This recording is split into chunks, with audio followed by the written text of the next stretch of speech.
What's going on, guys? The Comics Kid 2099 here to discuss an episode of Cursed, the Sword of King Arthur Netflix series. I am on episode 3, Alone. It's probably going to sound like I didn't enjoy this episode very much, and I will admit my enthusiasm is starting to diminish a little bit. I am still enjoying a lot about this series, but I think the pacing being so glacially slow here is really kind of killing a lot of the enjoyment that I had when I first started. I went into this kind of reserved. I wasn't really sure what I was getting into, and by the end of the first episode, I really liked it. And then, after these last two episodes, I'm thinking, okay, I'd really like for something to happen. So, in this episode, we get a couple of subplots that we're juggling. I will go ahead and start with Merlin. He met with this woman with a veil over her face. She's some kind of magic user. She is referred to as the Widow. He met her in the previous episode, and they made a bargain. She is going to bring him some stuff, and he is going to try and destroy the sword that Nimue had. And in this episode, not a whole lot happens. He meets with her again. She tells him this is not going to end well for him. He hints that he has been alive for a really long time, and then she gives him the stuff that he wants, and then he's taken to go meet Rugen. We don't know who Rugen is. We'll probably find that out before the end of the season, I hope, but that's about it with him. Then we have one scene with Uther and his mom.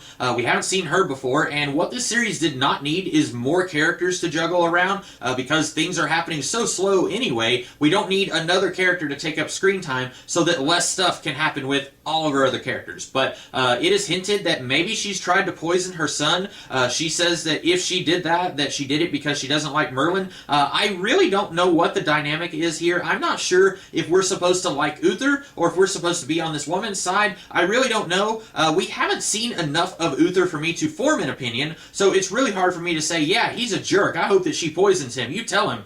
We don't really know, but anyway, he's asking her, where did Merlin go? And all she can tell him is he was out performing some kind of ritual during a lightning storm, and I don't really think that's useful information for Uther because he wanted Merlin to make it rain. And then Merlin was out doing something, and then it started raining. Now, admittedly, it didn't turn out exactly the way he wanted it. He wanted regular rain, and it ended up being a blood storm, but I don't really know how Uther's mom giving Uther this information is going to be beneficial for him. Also, I'm kind of surprised that we're devoting a subplot to him also. It's just one scene, but that means that there's actually 4 subplots in this episode, and that should tell you just how slow everything is progressing in the series. So then you have Arthur, who stole the sword from Nimue in the previous episode, and I guess this series wants me to be on Arthur's side. I'm really not. He basically stole this sword from a woman that he doesn't really know that well, and he thinks, well, if I can use this sword, then I can promote myself and become more of a proper knight, because he really wasn't a knight. He was hanging out with some guys who were wearing chainmail, but they were basically mercenaries or cutthroats, and he kept saying, no, I'm not a mercenary, I'm not a cutthroat. Yeah, you kind of are. So he takes this sword that does not belong to him, and then he goes back to his uncle Ector. Normally in the source material, Ector is Arthur's foster father. I'm okay with him changing it a little bit here. I don't mind the change, but he goes to his uncle. He says, I want you to sponsor me in the upcoming tournament. And it takes a little bit of convincing, but then his uncle agrees, and then out of nowhere, Sir Bors comes back. I call him Sir Bors. He is normally a knight of the Round Table. Normally he's a cousin of Lancelot, but he comes back. Somehow he found Arthur, I guess because Arthur used to brag about having a really rich uncle in this town. He comes and he basically says, Ector, I want you to give me a lot of money, because apparently Arthur owes Bors money, and I'm not sure if he does or if this is basically Bors just blackmailing them, because he threatens to tell everyone in his town that Arthur stole this sword from a Fey girl, and I'm thinking maybe he is just blackmailing and that Arthur didn't actually owe money, although for all I know maybe he did, because we don't really know a whole lot about Arthur right now. This episode was where we found out the most about Arthur, and I will admit he does have a tragic backstory.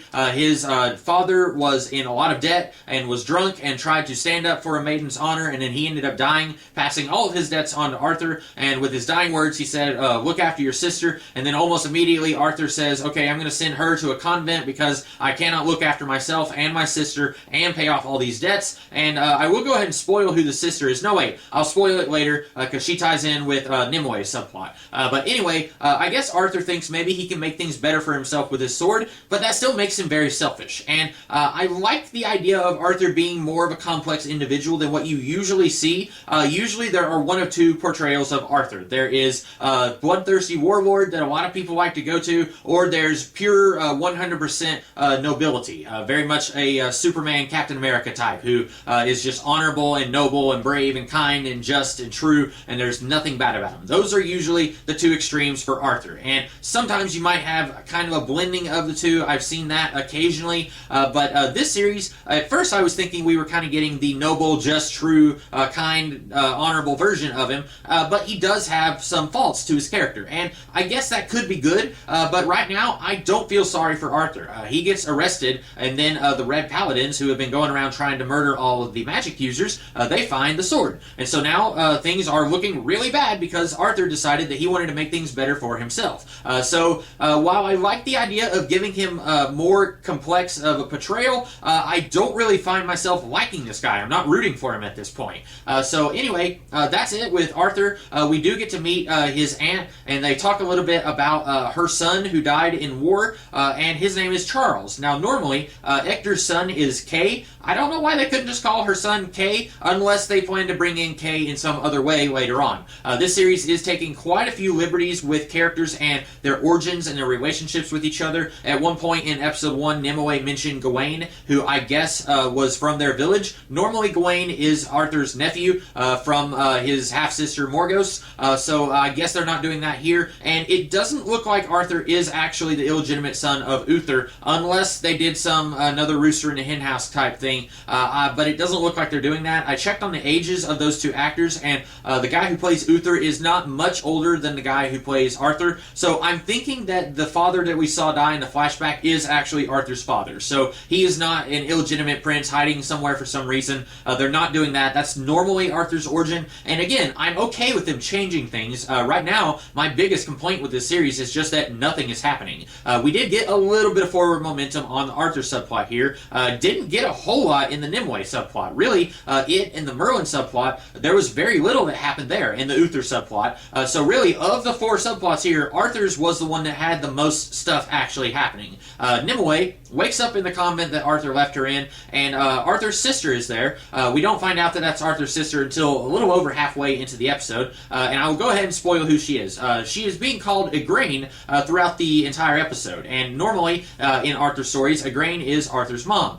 Here she says, no, that's actually my grandmother's name. My real name is Morgan. And I should have seen that coming. I didn't see it coming. Even whenever I figured out, oh, okay, that's Arthur's sister, I was just taking it at face value that her name is Igraine here, and that they were changing the relationship between Igraine and Arthur. It did not occur to me that Morgan was going to be in this. Normally, Morgan is, I want to say, Arthur's most well-known antagonist. Sometimes she's portrayed as being somewhat of a bad guy, but with good reason, and sometimes she's just a straight-up bad guy. Here, so far, she's not a bad guy. Maybe she's going to turn things around. I don't know. If they do turn her into a bad guy, I would like for her to be a bad guy that is you understand why they're doing what they're doing. Someone who, yeah, in this light, I can kind of see that what you're doing is bad, but I also understand why you're doing what you're doing. Something kind of like what they're trying to go for with Arthur, but a little better. But she may not show up again. I don't know. Because Nimue leaves the convent at the end of the episode because the Red Paladins are all hanging out there, and we do find out something that I had been kind of wondering about. I wasn't sure if the Red Paladins were allied with Uther, if they had some kind of government sanction for doing what they're doing, because so far, you could watch the Merlin and Uther subplots, and then you could watch the Nimue and Arthur subplots, and you would barely even know that they're in the same series. Yes, they do mention Merlin a handful of times in the Nimue stuff, but there's not really any crossing over or interaction between any of these subplots.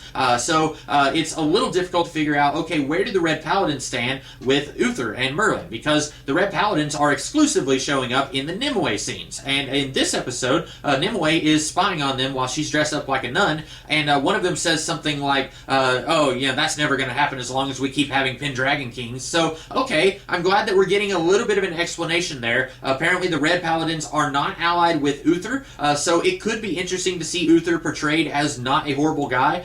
Most of the time, Uther is portrayed as an okay king who just can't keep it in his pants, but so far, what we've seen of Uther, he doesn't seem like he's all that interested in ruling.